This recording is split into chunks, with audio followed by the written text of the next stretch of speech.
the action sequences we did, we based on the reality of the story and the characters that we were saying. So Rasputin gave me the leeway to go a little bit more crazy, but we based it all on facts of how the ballet dancing, the Cossack dancing, Tchaikovsky, all these Russian influences we could put into him.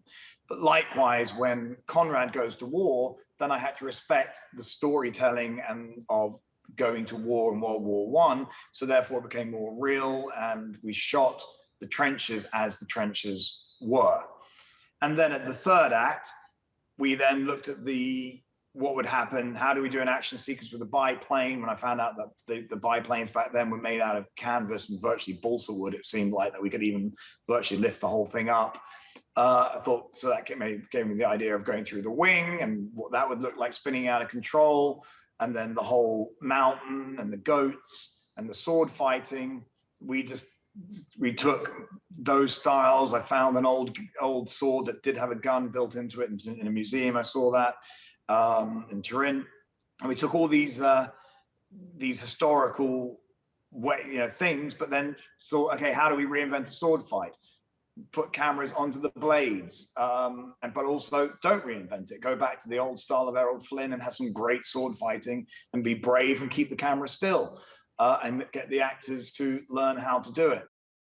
Ben Davis, for me, is, and his dad was, sort of the king of long lens photography. And David Lean and Lawrence of Arabia and these movies, they use sort of, it's quite interesting when you start using long lenses to do big wide shots. And we even rebuilt some of the lenses from Lawrence of Arabia, and we didn't shoot it on film, but Ben and I, we put the old lenses onto the modern cameras, and we used a 65 chip, which, it's sort of like the equivalent of a 70 mil, negative.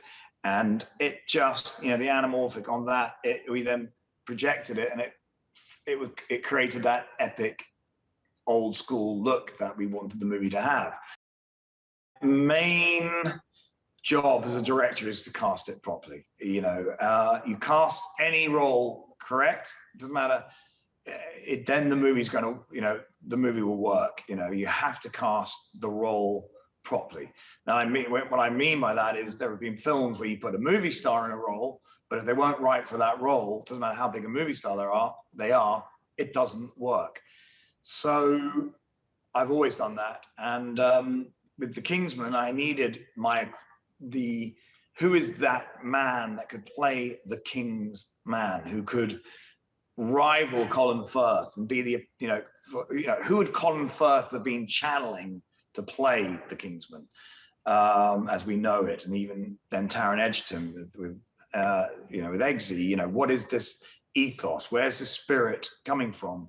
And when we wrote The Kingsman, there was only two people in my mind who could play the role. One was David Niven, obvious reasons why he couldn't.